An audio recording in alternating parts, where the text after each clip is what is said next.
Okay. Well, we'll kick this off on time. I know I got a number of regrets I wouldn't be able to join us tonight, but to be expected, it's summer, right? And one gentleman had a softball game and they've been playing together for 50 years, which I thought was the sweetest thing ever. And I'm just like, yes, that's a good excuse. But so we'll just go ahead and get started. We'll have a small conversation between the two of us. A bunch of people have sent me some like thoughts and emails that I can actually pull from for part of our discussion. Um, but it'll also be nice just to chat with you guys. So I have an agenda up here, but since we're a pretty small group today, I'll keep it really kind of casual. We don't have to stick to the agenda by any means. There's like just two housekeeping things. I guess I just wanted to just kind of review. Um, One, the email I sent around had a number of links in it. So it had links for the share drive, which has a number of resources on it, links and information people have shared, links to our recordings, other groups' recordings, our summaries, other group summaries. So all those resources went in that email out to you on Friday. It's also on our website. And then for like the two kind of things to keep in mind going forward past this meeting, is I'm going to be sending out a survey. And originally my survey was to improve working groups like this going forward, get feedback and everything like that from you guys. But I was thinking a lot of groups have brought back just kind of getting more feedback from the community. So I wanted to get feedback from the different groups and see if I created a survey based on what all the discussions were, like if you guys would be interested in like sending that survey out to other members in the education community or your community in general, just to get feedback on top priorities, top concerns. So, what are your top concerns regarding special education? List some of the top things that people have identified. So we have a kind of percentage like, oh, this percentage of the working group thinks that's the top thing. But I wanted to think and try to get beyond that. So some of the feedback I wanted to get from you guys are questions that I should include. So I just gave an example of kind of like, what's your top priority in special education? I just was talking to the special education group, so that's why it's on my mind. But things along those lines where we think it'd be beneficial to get a broader community kind of input to give over to the legislature. So that's something to keep in mind as we talk tonight. The other thing is the white paper proposal and how that will be going further. So like I said, we'll be putting together a white paper, and it's based on everything that we've discussed throughout the groups. And this is why I've created some of these summaries. So for Group B, we have our May summary. This is our June summary. Using these kind of as the basis, as the main topics to include in the white paper, and then using the different resources, studies, articles, all of that to bolster all the different things that people brought up. I'll be working on that white paper throughout August. Midway through August, I will send out an email saying there's kind of a skeleton or a draft of it up to get more feedback from the working group to making sure I didn't miss anything. I know, for instance, in the special education group, she's like, I'm really glad you included this, but I think we need to highlight that it's a requirement and like law, it's not up to the school. So things like that. Make sure that I highlight all the right points that we wanted to get across to the legislature. So that'll also just be something to keep on your mind. Keep an eye out for my email to continue to give feedback. So that's kind of the easy housekeeping things of kind of where we are, where the different groups are at, and what we're going to be doing going forward with the group. I have our June meeting kind of narrative and summary up on the screen here. And we can use this again as a basis for our discussion tonight.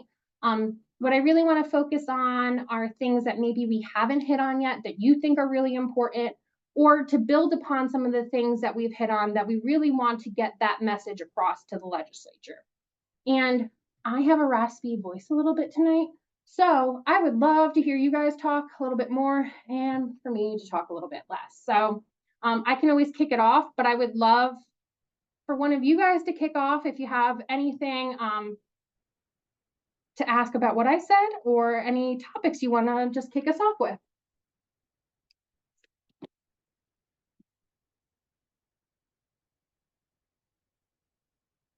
Quiet crew. Jen, I feel like I'm going to call on you because you look like you're about to say something. So putting you in the hot chair. Oh, yeah. I guess just you have it first there, and I mean, all these other ideas are always good, but I think just to recruit and retain, which is what we're trying to talk about, it has to be pay, like nothing else will get a teacher to want to even start, let alone stay if they can't afford life in Montana, if they can't afford to live in the area. So I know you have it first, and I know it's kind of always a thing, but then we always try to go to kind of another topic that maybe pay isn't such a big deal. Or, I mean, it's a hard one to navigate, like where to get the money, where to get the budget, where to work on. But I mean, housing, if that helps in your area, but that's kind of an area school district situation. So I don't know. And I think you're right. Like getting teachers more pay is definitely a topic. I do think so one of the things I want to highlight, I think what I see as the mission of the white paper is not just what do we want to happen right now, but ongoing discussions. So I think that's why, and I've encouraged it, a diversity of ideas. So everything Yeah, down the line, 'cause I think not everything ever gets done in one session, but having these ongoing discussions of these are concerns in our community and what are interesting ways. And a lot of the things we talked about, and it's done on the state level, federal level, is creative grants, test projects, test pilot projects. So that's I think where some of that housing things or anything can play. oh yeah, Let's be creative. Let's throw everything at the wall and see what sticks. for sure. No, there were good discussions to come up with all of that. It definitely needs to be talked about. I just think the whole thing always comes down to the major situation is the pay, but that's maybe. Considering the pay, my pen. Something obviously Montana is local control. But I think it'd be interesting to hear where you guys would like to see it play out. Do you see just more incentivization or just more funding to the schools from the state? Or do you see the state stepping in a bigger way, like Iowa did, and having a statewide base pay? I mean, if possible, but I don't even know if that's possible with the state budget or, I'm trying to look through all the papers and the budget, but it doesn't seem like there's any place for that to come from. So I don't know exactly. I'm not, I don't Well, know. and I do think we look at this two prongs, right? Or actually there's more than one prongs. I think you reach for the stars. So it's like, what do you absolutely want? What do you think is achievable? I think you talk about both things. And I also think you separate this is what I want to achieve, and then how do I pay for it? So I do think you look at those two things, they tie together, but I think you take one, be like, this is what I want to do. So this is how much money I need to find. Sometimes you could do it the other way around too. I have this much money. This is how I'm going to use it.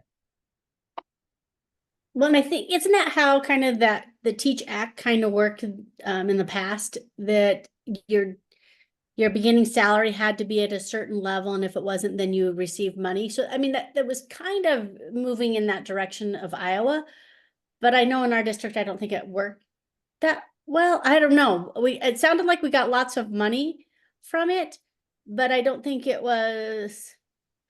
It's about an extra is it $3,600. Right. So And so $3,600 per qualified teacher. Not all teachers are technically qualified either. right. So then it was kind of an incentive to keep your starting salary low so that you could get that extra money. Does that make sense? No, they had to have their minimum at a certain level to then get that bonus. So they had to So have you it didn't want to be past that minimum. Does that make sense?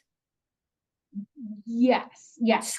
So in fact, it maybe it hurt districts because they didn't want to go beyond that starting salary. So I mean, like I say, with you thinking about Iowa or local control, I think it needs to maybe be a combination of both. There needs to be money out there, but then saying, districts need to have it at this and raise the bar and continue to raise Yeah. that bar. One of the discussions in the committee hearings was expanding the Teach Act. So, they didn't like narrow down like this is what we're going to do, but it also played into some of their proposals out there from education organizations with increasing the quality education payment, right? Putting much more weight and funding into that and putting less weight and funding into the A and B formula. So Mhm. that is a proposal, and there's other aspects to that proposal. Obviously, these things are big and complicated, but that was something out there that's being discussed pretty widely. And I know like some districts, they have like a base pay and then where their starting pay is. So I didn't know if, I mean, that kind of plays into it. When, as far as the Teach Act goes. Can you So answer that? for different size schools, so if you're like a larger school, they have different qualifications. It's actually a percentage. They have to have a certain percentage of the average salary. I'm forgetting the calculations. I apologize. I don't have it in front of me. For smaller schools, it was you had to have a salary of 30. I'm forgetting that. I can pull up the number. I just don't want to say the wrong number off my head. Right, And but then was if it you base if you pay? did that, then you would get the money. Right, So but was it base pay or starting pay? So I think there's two base different. pay. It's based on base pay. Yeah, so then your districts are gonna leave your base pay and then maybe have in actuality, start somewhere else. And there's some disconnect there. I don't know. Okay. So I make maybe some clarification on starting pay and base pay. And I know, I Yeah. think a lot of the smaller districts are doing that. Yes, they have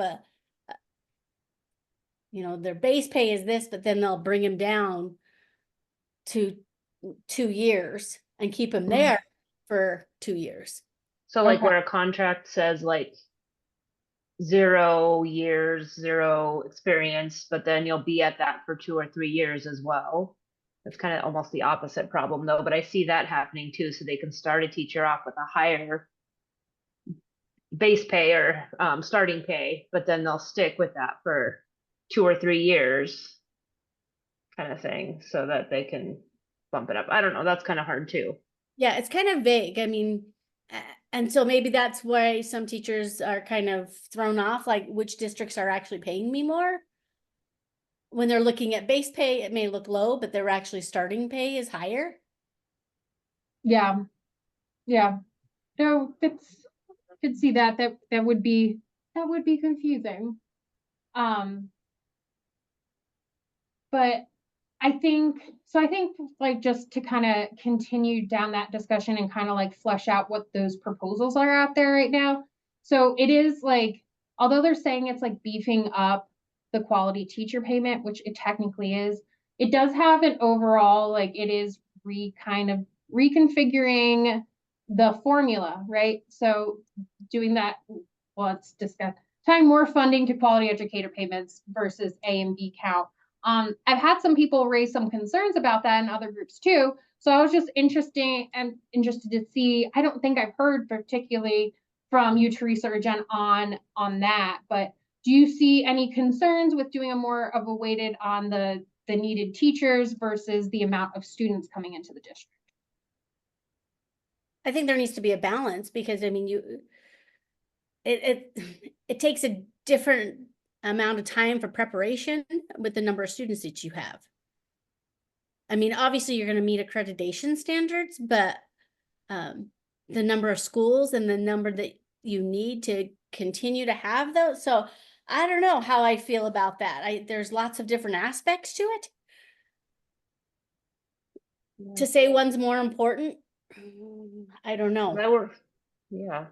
Because I work at a pretty small school and you still have to have a base.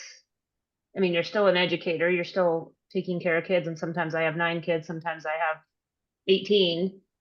I mean, it's hard to say that the amount of kids isn't going to fluctuate in a small district. I But you think that can't. was the argument for it, right? Specifically for small districts. So if you have a Yeah. huge fluctuation, especially like leaving 1 year, and then 2 years later you have that bump up again. I mean, And you could that's just what have we see. families leave. So I think that was one of the arguments for it, with weighting less on the A and B, then you won't have to worry about as much fluctuation.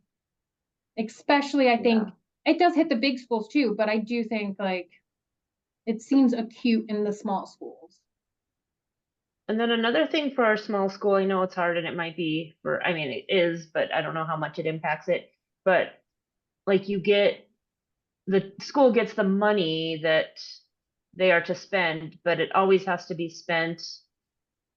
Like this has to be spent on this, and this has to be spent on this, and this is allocated for this, and it has to be spent in this much time, which I know has to be some regulation there.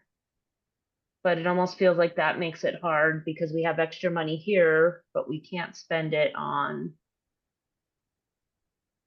salary or something else that we need. So I don't know if that's more of a small school situation, but I don't think and so. I don't know if that could be looked at as well.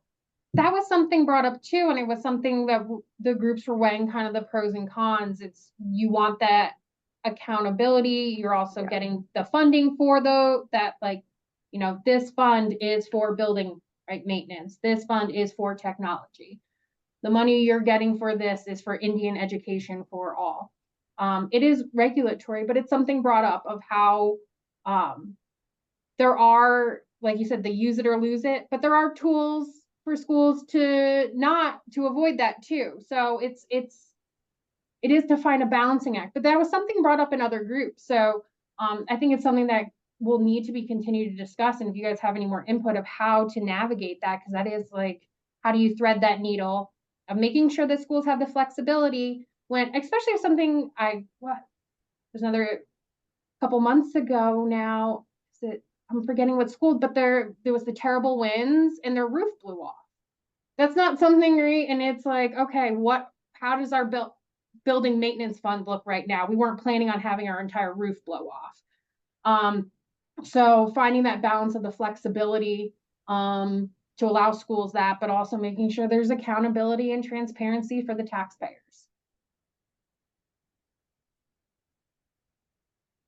I know one group brought up, and this is going a little bit away from some of our group's main focus, but so for instance, I brought up Indian Education for All. You get a chunk of money for each student for Indian Education for All.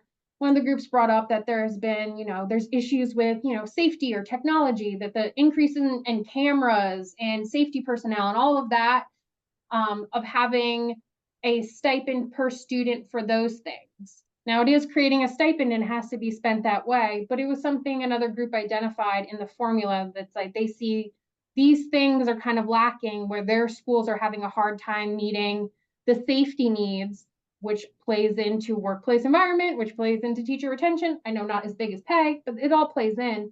But that was something they talked about of having per pupil allocations for some of those things, whether it be technology or safety.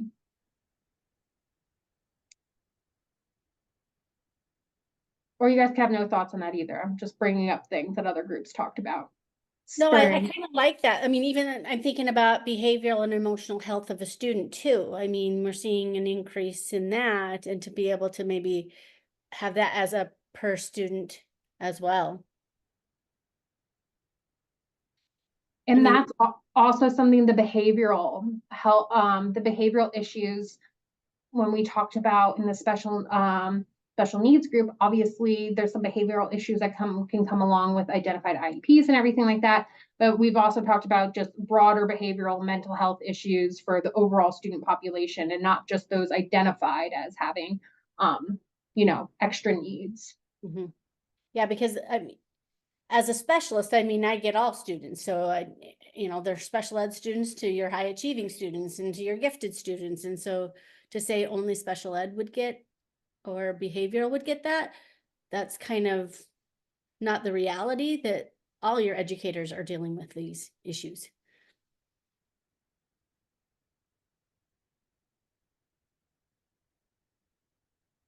And just to kind of like, again, build off some of the behavioral issues. I know a lot of it ties to lack of funding, but since we do have a small school represented here, I thought I would bring up some of that too.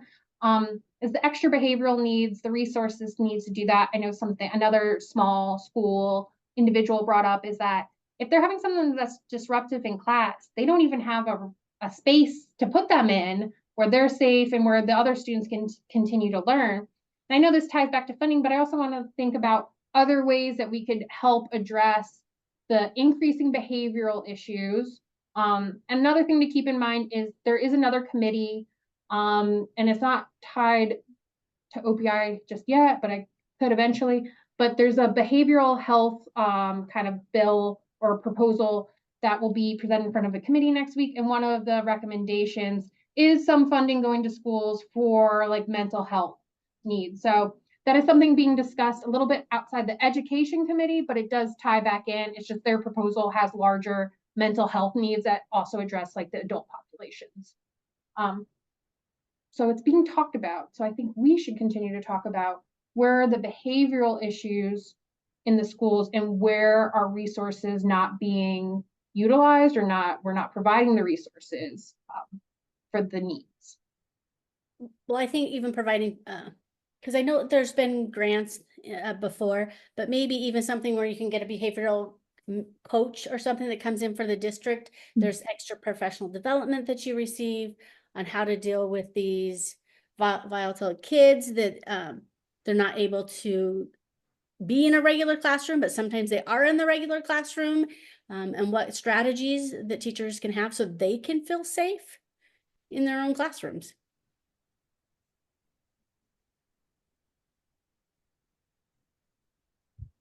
And getting that early on for like new teachers as well, because even, I mean, it says that down there, but it's like those new teachers, they come in and they don't have that information on hand, and they don't have the support right away until they have a kid who needs that. And when you have a kid who needs that, you need that training or that information right away. You don't quite get it in time to actually help with your current problem. So it's like front loading that instead of, oh, at least in our small school, you now have this, let's start training you. That's really hard. I think kind of talking about the mental health and the behavior too, like one of the big issues I see is that CSCT funding is dependent upon Medicaid, and it's more and more of our non-Medicaid kids that need that support. And now like our CSCT programs are, you know, like they're dying, like everybody's closing them and shutting them down because we can't get enough Medicaid kids to continue to support that.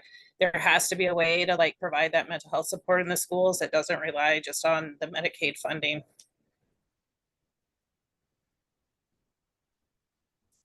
I like that. Yeah, our CSCT program went away when the funding went away. I'm not quite sure all of the ins and outs of that, but then we tried to hire a behaviorist. But even trying to find somebody with that type of specialty was very difficult. Yeah. And I do know that like some schools utilized ESSER dollars for kind of like behavioral specialists, but a lot of it was like a temporary position because the ESSER dollars were emergency COVID dollars. So it will be interesting to look at some of those schools and how they utilized it and how that was helpful, just like a looking back of what can we learn from COVID, and some of the things we implemented under strain, but maybe can be reconfigured in the ongoing learning environment. No, And we share a co-op, and it's just not enough resources to go through all the small schools in the area. So you only get a few hours for the very needed situations. I want to circle back around to teacher pay. I know a lot of the focus has been on recruitment and that starting pay and boosting that starting pay, but I'm very concerned about our mid-year teachers and those that are exiting the profession in all. So I don't know what we can do to, you know, increase pay at the mid-level and the higher level, not just the starting pay. And that is a really good point because and it's in the shared drive, so there is a resource that shows it, but just the turnover of first year teachers is huge. But the turnover of like 3 to 5 year teachers is only a couple percentage points better. So there's still a huge kind of like turnover in that and what you said, in that kind of mid-level. You got past the growing pains of the first couple years, but why are you not staying around? So I think making sure that we take into consideration not just right what you said, the starting pay, but the full continuum, and encourage people to stay in the teaching profession for longer and see it as a career, right? Yeah. I mean, I was just doing a leadership institute this last week, and I have teachers that say, I cannot be in this profession for 30 years. I can't do it because now they're that second tier. And so they have, in order to get their teacher retirement, they need to teach for 30 years. And they said they can't even imagine staying in the profession that long. And I think I will make sure to highlight within the white paper of just the overall continuum of teacher pay. And I'm not trying to change it because I know teacher pay is really important. I just also don't want to beat a dead horse a little bit too much too. Yeah. But I wanted to build in, talk a little bit about some of the teacher mentorship, but also like just continuation of supporting them in the career. So we are talking a lot about how do we support and mentor and get the teachers in the door. But I think something also brought up in some of the rural conversations was not having that camaraderie, that person to share with. If you're in a really small school, you might not have as many people to share with. So having, I think, strengthening mentorship throughout the career, and then also strengthening, I think, throughout school districts. So not just within the school, but having mentorships and mentors and people you can reach out to in the education profession, not just within your school. I think there's ways that we can facilitate that. OPI can facilitate that. Organizations can facilitate that, and the legislature can help. Because there are mentorship programs. There is a newer mentorship program that OPI and the legislature and the university system here has worked on, but it's still small.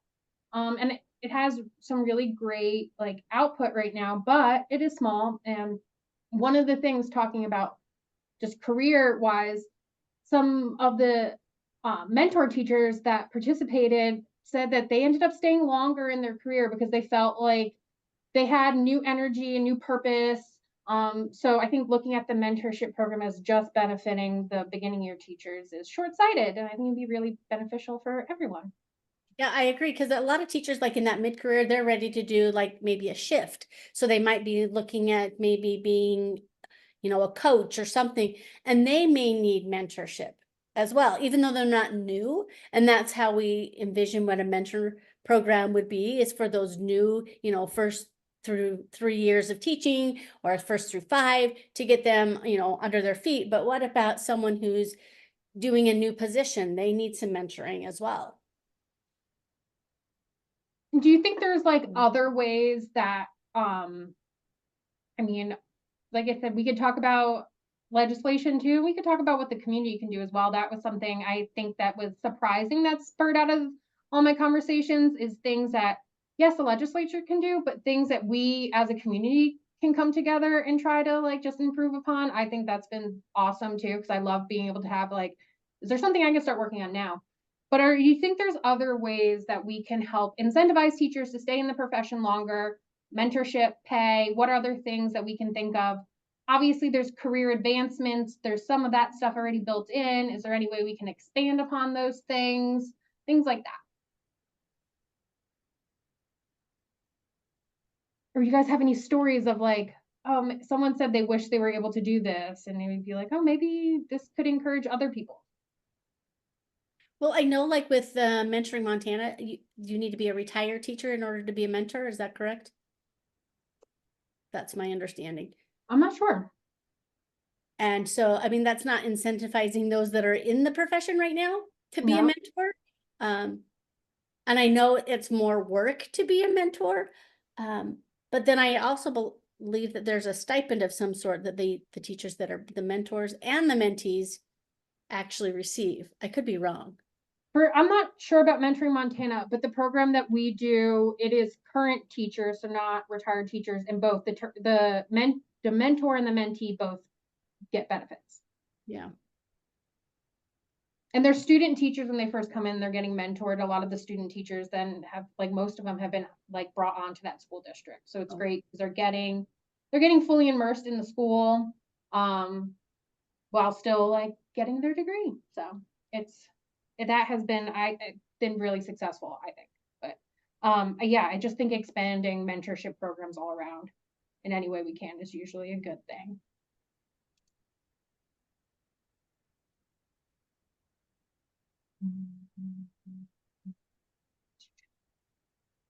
I'll scroll down on this page, so the second page of some of the summary items. I know something that people brought up last time was community schools, so building in more of those like community resources into a school, food bank, medical facilities, after school and childcare services on campus. I know some schools already did that, and some have talked about how it's really, bridged that gap between the community. And others have talked about how they were hoping it would incentivize more teachers to stay, but they haven't really seen the childcare incentivize the teachers as much. So it's kind of a mixed kind of bag of what schools have these programs. But overall, they've been positive. But there's some that have mentioned that it didn't have the effect on teacher recruitment and retainment as much as they thought.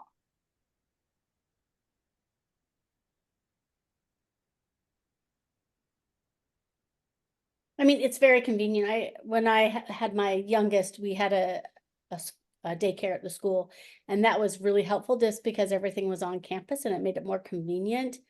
But then again, her daycare was across the street before, so I mean, that was convenient as well. So I mean, it wasn't something that kept me around, but it certainly did kind of lessen the stress that I had. But I don't know if it really. That's kind of the feedback I got from. So it's kind of like maybe Yeah. not. They couldn't tell, like basically they're like, yeah, people liked it, but we didn't see but sometimes with those things, it's hard to tell, right? Yeah, and maybe your teachers are happier, less stressed. But sometimes those other things, I mean, it adds more onto your, plate. You have to help coordinate getting the food to the students and making sure it's in their backpacks, and so it adds more sometimes, or maybe not. So it's just interesting things to think about. I know another group brought up also in Missouri, increased stipends or extra money, something like that, for extra duties or tasks that teachers take on. I know we have that in some ways, but I haven't dug in as much as I would like to, but it sounds like Missouri really like kind of broadened out that program, really expanded it for what duties and extra like tasks could get more money. And how the state supports that. So also that was an interesting thing brought up.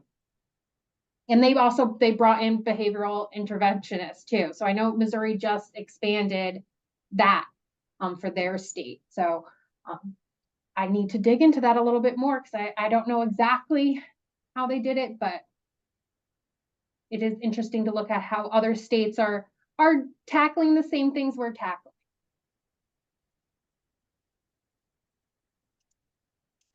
Same thing for like the inflation discussion. So it's something like all the states are kind of dealing with right now. A lot of states either don't tie to inflation, they kind of have basic increases or have to vote on an increase every year, or states have inflationary caps that are similar along the lines of Montana. I know it's a big discussion in Massachusetts right now regarding the inflationary pressures. So it's something that a lot of places are talking about. So it'll just be interesting. I think it's always interesting to keep an eye out on how other states handled it. I know one of the things brought up in the committee hearings, and it was brought up in our groups as well, is kind of like a back pay to address some of the inflation. So there's a surplus of money. So there was discussion of taking a chunk of that surplus of money and giving it to schools to kind of make up for the inflationary pressures that have occurred over the last couple of years. So that was something discussed. Not a long-term solution, but it didn't seem like anyone was also opposed to it. Now, I'm curious about these stipends.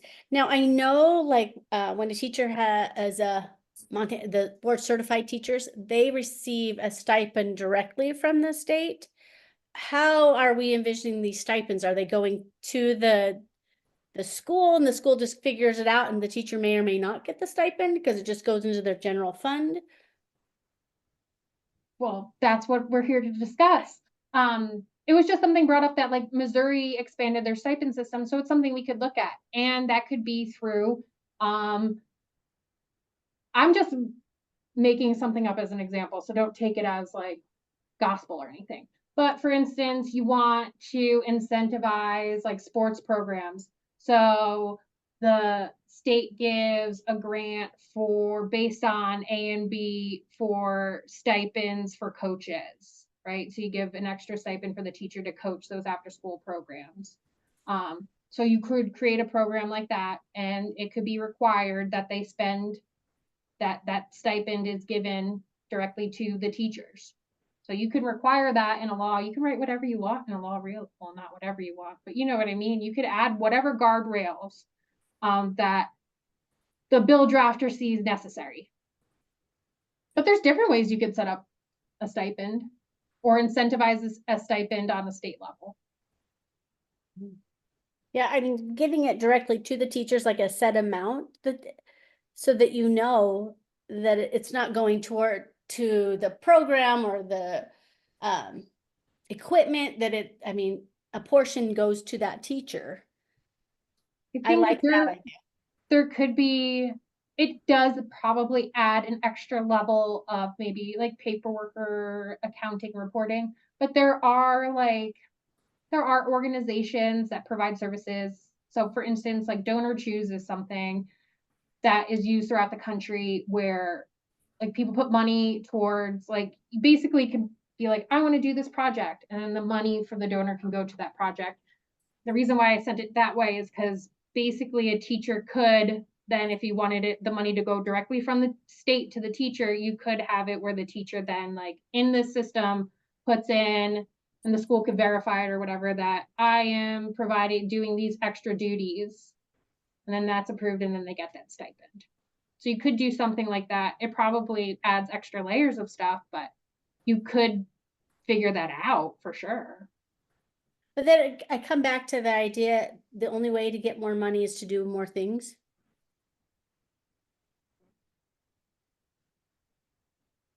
Or what do you mean? We just have to work harder to get More money? Well, I guess you could look at it that way. That would, yeah, I guess you could look at it that way. You could look at it also as a part of, so all these pieces can work individually, all these pieces can work together, but you could increase teacher pay, but then also say, we want it as a state incentivize sports, arts, and all these extra things that we may be able to provide a stipend to a teacher for. So on top of the extra pay that we're encouraging, we also are going to have these stipends to make sure these programs don't get cut at the school. So you could do one, the other, both parts of them. Yeah. But I understand that, like, and it's every group that we talk about it, and there's always people who are like, but it's back to teacher pay. And I totally agree. I get it. It comes back to teacher pay. All the conversation come back to teacher pay.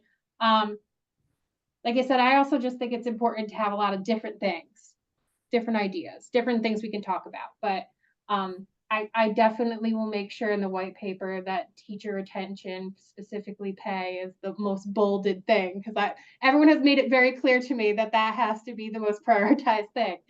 No issue there. Yeah, and I was very intrigued with our conversation last time about working conditions. So I don't know if that is going to be on your survey, because I'm very curious, because you had indicated before that that was one of the top things, and I want to maybe find out a little bit more about that. I think that's a great idea to build upon. I think maybe some of the behavioral and safety things leading to like support from the community and administration. So listing out some of those things that people have identified, I think that's a great question. And that's exactly why I'm asking you guys for input on the question. So if you think of any questions now, shout it out like that. But also over the next 2 weeks, I would like to send the survey out probably in about 2 weeks. If you think of anything like, oh man, we really should try to get some more information, or we kind of know where the community stands on this, but we want to reiterate it for the legislature. If you think of anything like that over the next 2 weeks, please just email me. My door's always open. But I agree. I think narrowing down some of the workplace areas maybe that are more addressable from the legislature, I think it is a great idea. And also, I think workplace environment means so many different things to so many different people. Exactly. Like I want my walls painted a different color. I don't know. Well, I hope no one's complaining about that, but who knows? I would too. Well, I have my background down, but my walls are very hospital colored, so maybe something brighter would be nice. I guess my workplace environment's not so great. No, but I understand what you're saying, and I also think it's important to identify. There's some of the things that are like we said, local control, and legislatively, and we up here, it's hard to change a workplace environment. But if we can narrow down some of those areas, like I said, some of the behavioral issues plays into that, and I do think there's ways that the legislature, a legislative fix, can help facilitate that. So, but maybe, like you said, I don't know if the legislature is going to give grants to paint walls. Exactly. I'm also curious about the housing. I know we had talked a little bit about maybe having a program for like maybe a lower interest rate or even helping provide a down payment. If maybe the state, I don't know, I don't see that really on there. That was mentioned definitely in another group. But yeah, so I definitely think there's ways that we can look at housing.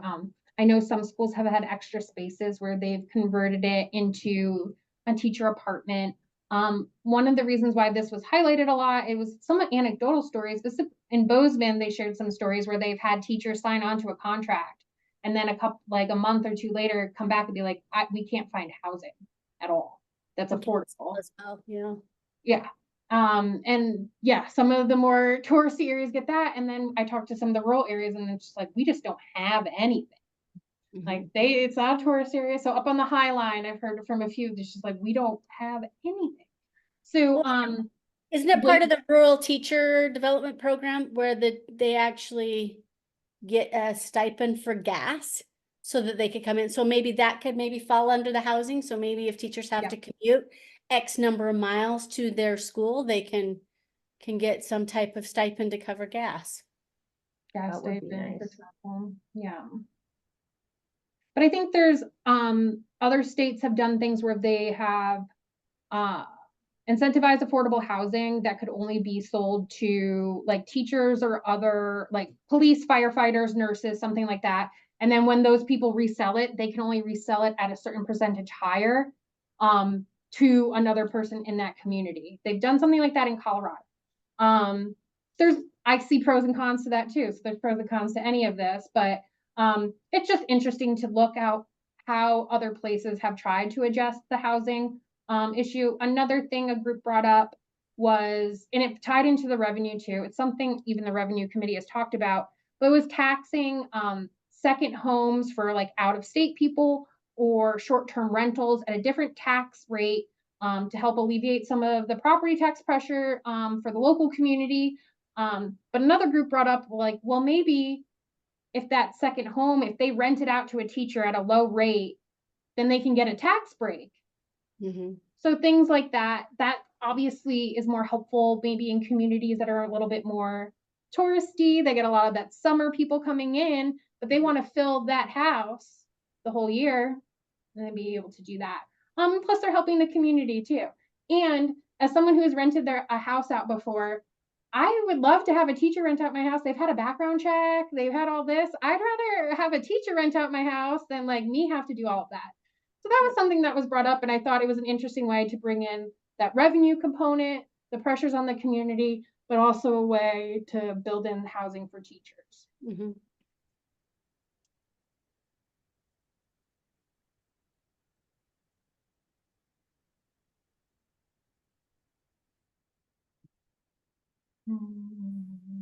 Any other thoughts on housing?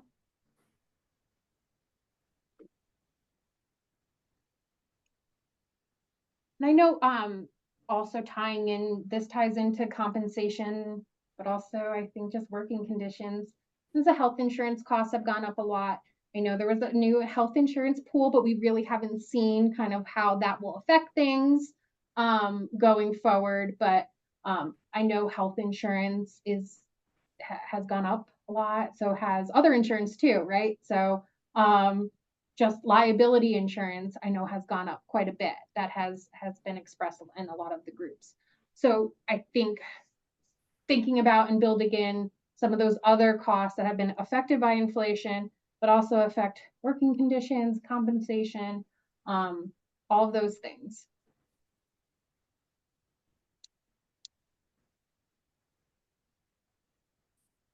I don't know. I'm in Helena and it is crazy windy. I just turned around, there was like gusts of wind.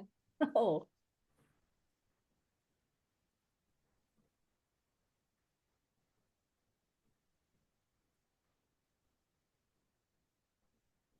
Well, Just maybe going back to that housing too, if that is a consideration, just thinking about how it's like down payments or buying a house, but I know first year, second year, starting teachers, a lot of times aren't thinking about that. So just in our area, even rentals, maybe being considered for some kind of support as well, if Mm. that's a consideration to something. you know, I was working with she was a 4th-year teacher, and she has 2 other roommates in Bozeman in order to be able to afford her housing.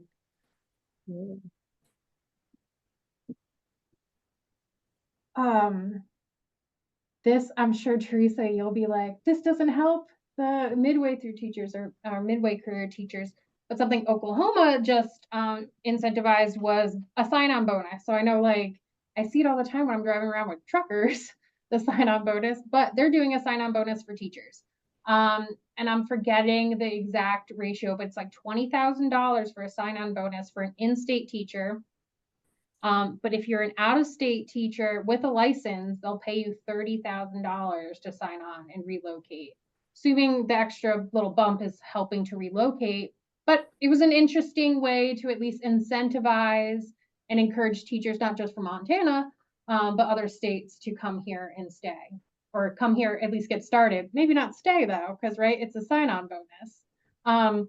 But you could always say to keep the sign-on bonus, you have to stay for a certain amount of time, or the sign-on bonus is given in installments. Although that kind of defeats the purpose, I suppose, of a sign-on bonus. But it was, again, just something that another state is doing. So always interesting to look at. Now, I know we've talked, and there are bills already out there that cover student loan forgiveness, but the one I think it's like for teachers in general, I mean, you have to be the first like 3 years or something, or 5 years, then you can apply for it, but you have to be in a low income school. What if we expanded the loan forgiveness? I don't know, a lot of teachers are struggling to pay those student loans. I know, I believe some school districts like provide some of this in some ways, but yeah, loan forgiveness, talking about that on a state level. Because I know, a lot of them are trying to get the public service and they get that after 10 years, but good grief, you have to make 120 payments. And if they're struggling to make that loan payment and their house payment, and they've just got all these payments. Yeah. No, that's a good thing to talk about, that whether it's forgiveness or assistance or something along those lines.